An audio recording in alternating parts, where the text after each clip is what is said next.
कहाँ जाऊं, किधर जाऊं, ऐसे भाभी के आए दिन ताने कब तक मैं सुनता रहूंगा। और नरसिंह जी घर से निकल गए, चलते गए जहाँ ले जाए, जहां ले जाए जंगल की तरफ चलते गए, चलते गए, चलते गए, चलते गए और कठोर भयंकर जंगल में पहुंचे। तो जंगल में जब पहुंचे तो वहां एक मंदिर दिखाई दिया। जानते हो क्या दिखाई दिया? मंदिर दिखाई दिया। और जंगल में किसका मंदिर होता है? बोलो ना। हाँ, मेरा भोला एकांत में ही रहने वाला। और इसलिए नरसिंह जी उस मंदिर में पहुंचे तो वहां देखा भोलेनाथ का मंदिर है। और भोलेनाथ के मंदिर में नरसिंह जी पहुंच गए। और अब भगवान शंकर को भोलेनाथ कह रहे, जिसमें तो शिव ही शिव को ध्यान। भोलेनाथ शिव से कह रहे हैं, जिसमें तो शिव ही शिव को ध्यान। जल से स्नान कराओ, तो शिव ही शिव को ध्यान। जल से स्नान कराओ, शिव ही शिव को ध्यान। जल से स्नान कराओ, तो शिव ही शिव को ध्यान। जल को स्नान चंदन चढ़ाऊं और आग धतूरा लाऊं। मैं तो चावल चंदन चढ़ाऊं और आग धतूरा लाऊं। मैं तो शिव ही शिव को जाऊं, जल से स्नान कराऊं। शिव ही शिव को जाऊं, जल से स्नान कराऊं।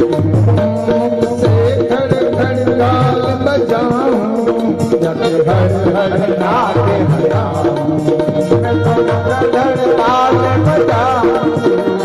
हर हर नाथ हराऊं, मैं तो शिव ही शिव को जाऊं। जल से स्नान कराऊं, शिव ही शिव को जाऊं। जल से स्नान कराऊं, मैं तो चावल चंदन चढ़ाऊं और आग धतूरा लाऊं। मैं तो चावल चंदन चढ़ाऊं और आग धतूरा लाऊं।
नमः शिवाय ओम नमः शिवाय हरे हरे बोले नमः शिवाय नमः शिवाय ओम नमः शिवाय हरे हरे बोले नमः शिवाय नमः शिवाय हरे हरे बोले नमः शिवाय नमः शिवाय ओम नमः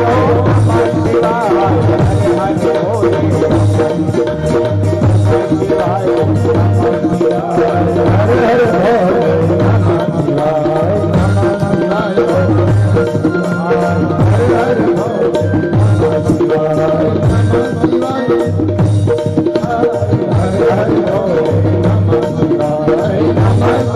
ओम नमः शिवाय हरे हरे बोले नमः शिवाय नमः शिवाय ओम हरे हरे बोले नमः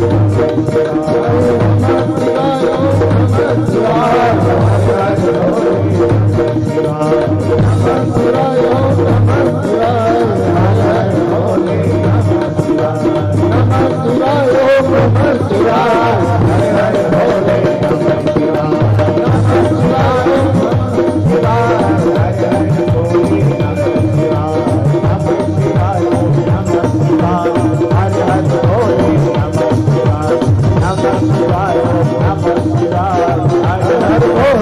शिवाय हरे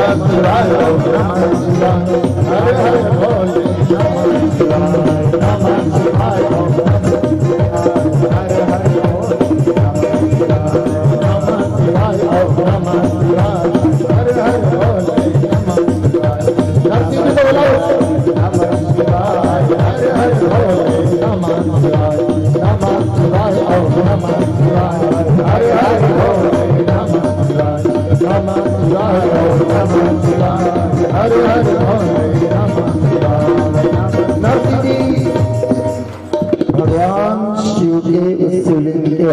मंदिर में जल चढ़ा रहे हैं और कह रहे हैं हे भोलेनाथ, हे दयालु, हे कृपालु, कृपा करो हे भोलेनाथ, कृपा करो।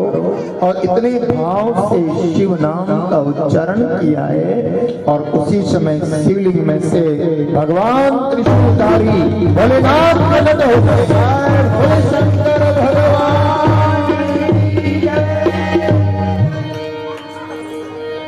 जब प्रसन्न भये शिव राजा, वर मांगो सारू का जा। जब प्रसन्न भये शिव राजा, वर मांगो सारू का जा। जब प्रसन्न भये शिव राजा, वर मांगो सारू का जा। जब प्रसन्न भये शिव राजा, भगवान भोलेनाथ प्रकट हो गए नरसिंह जी के सामने और नरसिंह जी को कहा मैं प्रसन्न हूँ तुम्हारे पर। हे नरसिंह वरदान मांगो, वरदान मांगो, वरदान मांगो। तो नरसिंह जी हाथ जोड़ करके भगवान भोलेनाथ से क्या कहते हैं, महाराज संसार का पदार्थ नहीं मांगता मैं, मोको और कछु ना चाहिए, मोहे राधा कृष्ण मिलाइए।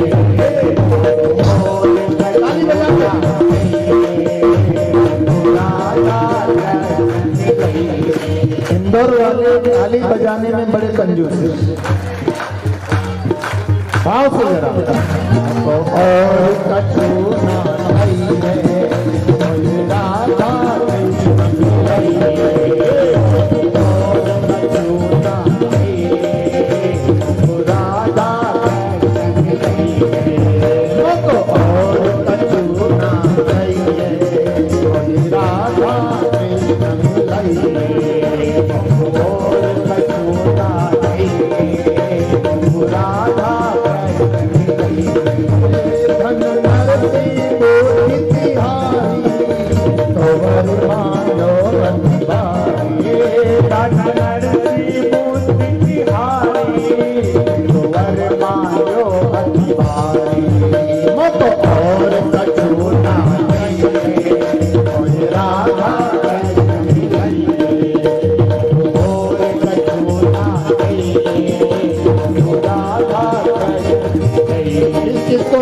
कृष्ण से मिलना है, हाथ खड़े करो जरा जरा भाव से जरा।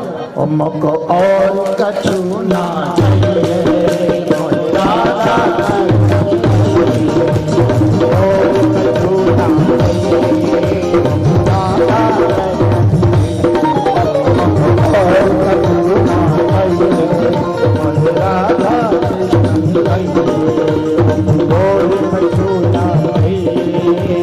राधा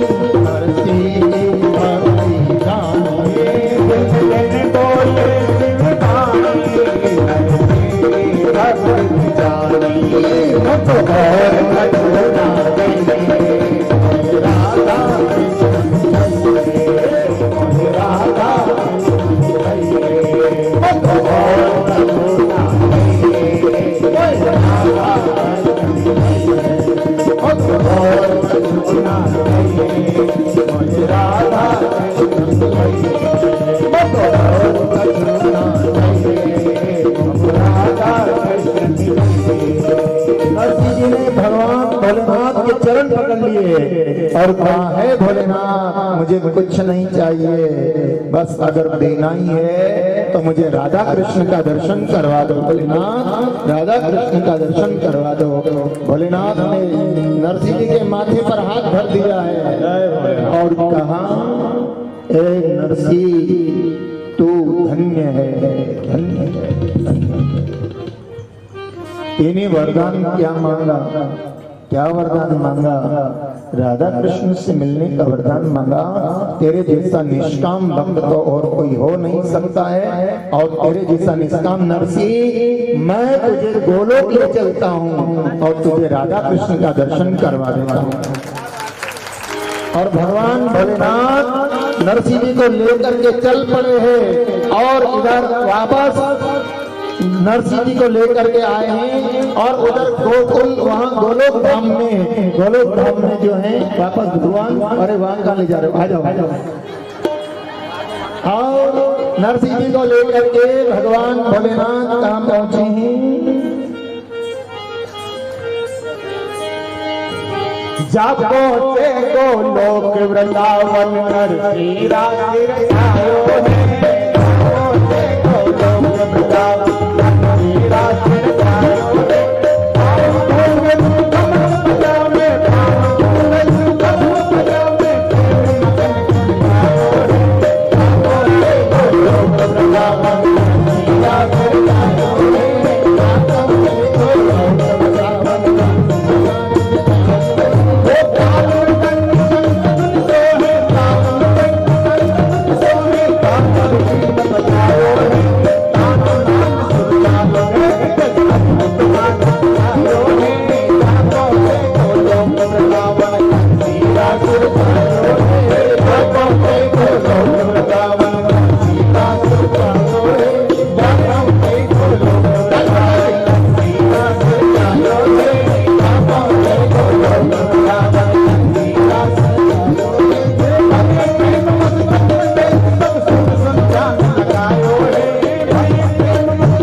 पहुंचे तो वहां महाराज चल रहा था और महाराज के अंदर भोलेनाथ और नरसिंह जी को लेकर के पहुंच गए। जिधर देखो उधर क्या आ रही है, आवाज एक ही आ रही है।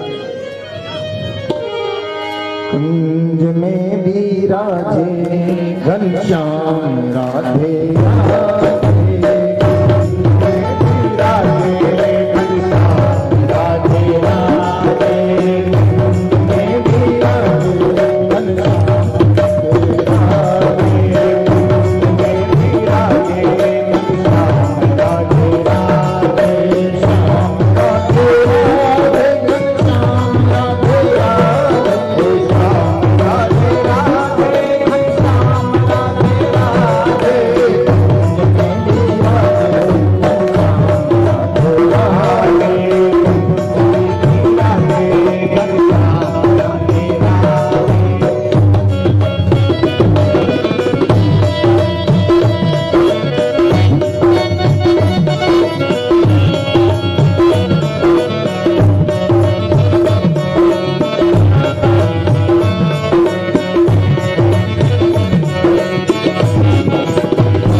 सेवक है, इसे आप स्वीकार करो।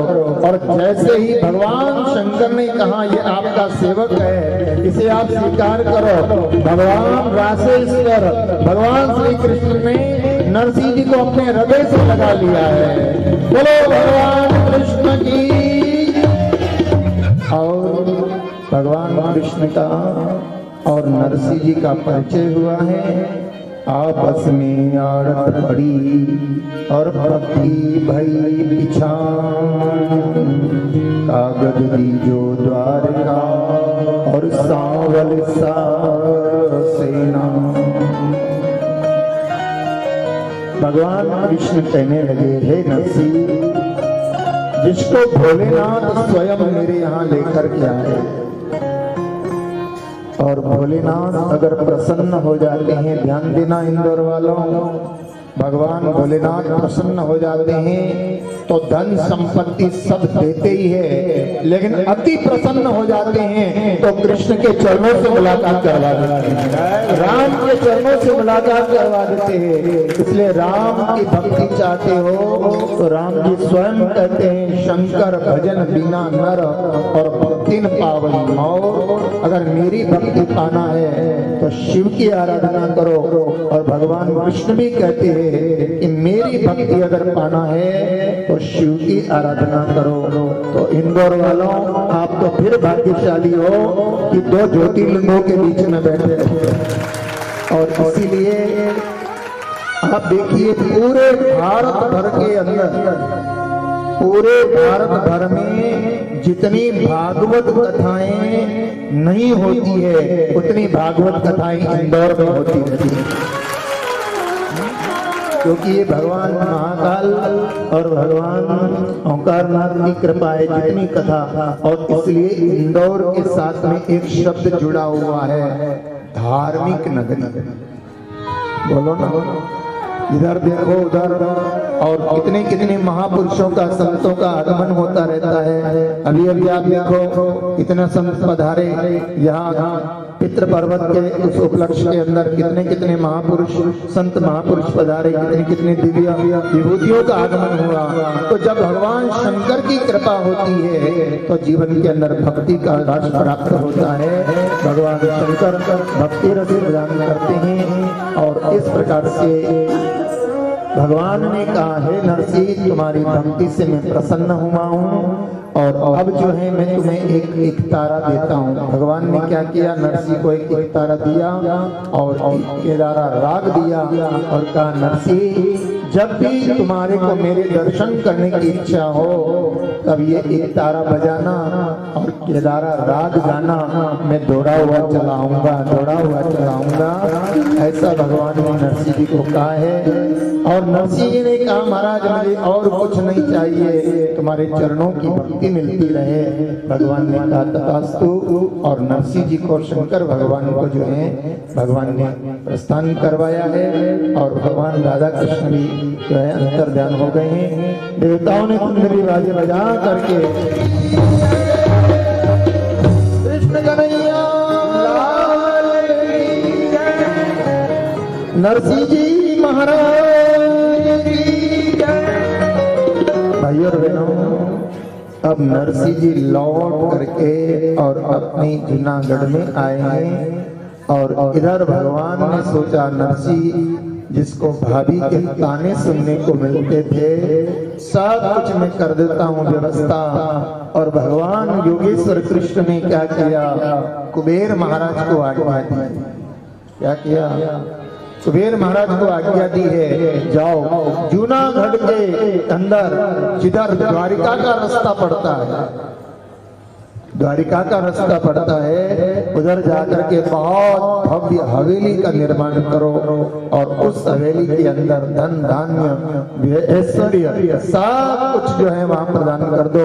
सब कुछ नरसी को धन्य धान्य से प्रदान कर दो। मेरा भक्त किसी प्रकार से कोई कमी नहीं रहना चाहिए। अब भगवान ने जो है कुबेर महाराज को आज्ञा दी है, अक्रूर जी को आज्ञा दी है और द्वारिका के रास्ते पर भव्य हवेली बन करके और तैयार हो गई है। और अब तो नरसिंह जी का बहुत प्रकार से बिजनेस व्यापार इतना चलने लगा है, इतना चलने लगा है कि नरसिंह जी सेठ के नाम से जाने जाते हैं। नरसिंह जी इतने बड़े सेठ हो गए हैं और नरसिंह जी के नाम की हुंडियां चलती है। और ऐसे नरसिंह जी अब बिजनेस व्यापार करते हुए भी अपने भगवान की भक्ति करते हैं। लेकिन नरसिंह जी के जीवन में मोड़ कब आएगा?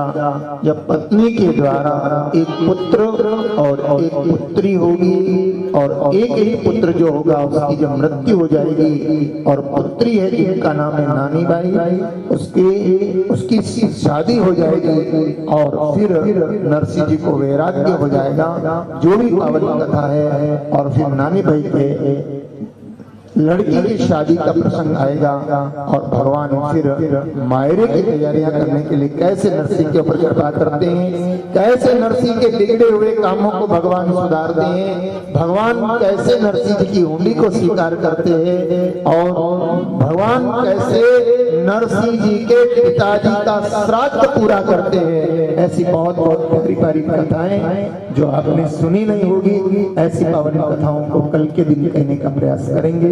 और फिर नरसिंह जी मायरे की कैसे तैयारियां करते हैं, फिर आगे क्या घटना घटती है, वो सब कथाएं आपको श्रवण करने को प्राप्त होगी। अभी 5 बजने में 10 मिनट बाकी है और 5 बजे तक की कथा का समय है, लेकिन मैं 10 मिनट पहले आज कथा को छोड़ रहा हूँ। मुझे 2 दिन में जब जरूरत होगी, बोलो ना, ठीक है 5 मिनट पहले इसलिए छोड़ रहा हूँ, मुझे जरूरत होगी जब दिया आप पे उधार रहा मेरा 10 मिनट, ठीक है।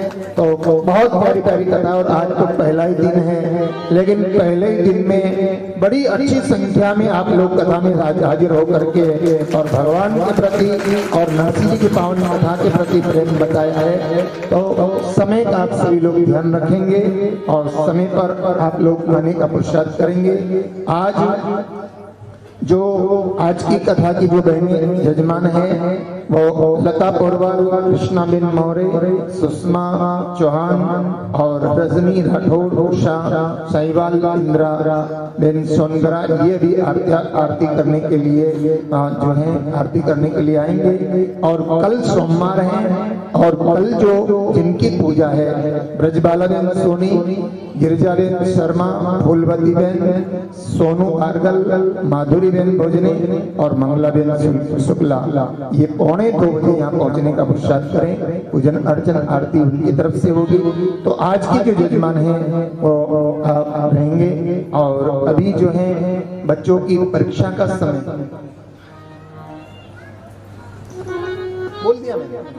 बोल दिया कल मैंने बताया ना। देखो बच्चों की परीक्षाओं का समय है और एक बात आपको खास करके कहना है कि अपने बच्चों को पढ़ाई के लिए प्रेरित तो आप करो, लेकिन उनका टॉर्चर मत करो। ध्यान देना, पढ़ाई के लिए प्रेरित तो करो लेकिन उनका टॉर्चर मत करो और उनका उत्साह बढ़े ऐसा व्यवहार करो। कई माताओं की तो आदत होती है बच्चों को हमेशा डांटती रहती है, तू तो अनपढ़ ही रह जाएगा, तू तो चपड़ासी बनेगा। क्या क्या बातें करते। बच्चों के उत्साह को बढ़ाने का पुरुषार्थ करो। परीक्षाओं का समय है और आप जैसे बच्चों को बनाओगे ना वैसे बच्चे बन जाएंगे। बच्चों को कभी कमजोर मत करो कि तू ऐसा है, तू बच्चों को कहो मेरा बच्चा तो बहुत होशियार है और अच्छे नंबरों से पास होने वाला है। ऐसा बच्चों का उत्साह बढ़ाओ। परीक्षाओं का समय है तो माताओं से विशेष करके खास मेरा ऐसा कहना है। आइए आज की कथा को यहाँ विराम दिया जा रहा है। 1 मिनट हरिनाम का कीर्तन कर लेंगे। चलेंगे। प्रसाद की व्यवस्था व्यक्तियों पर की गई है और जिनको व्यासपीठ तक आकर के वंदन प्रणाम करना है तो आरती के बाद आकर के आप नजदीक से आकर के प्रणाम वंदन कर सकते हैं। आइए 1 मिनट हरिनाम का कीर्तन करके और फिर कथा को विराम दें। ओम नमो भगवते वासुदेवाय। ओम नमो भगवते वासुदेवाय। ओम नमो भगवते वासुदेवाय। ओम नमो भगवते वासुदेवाय। ओम नमो भगवते वासुदेवाय। ओम नमो भगवते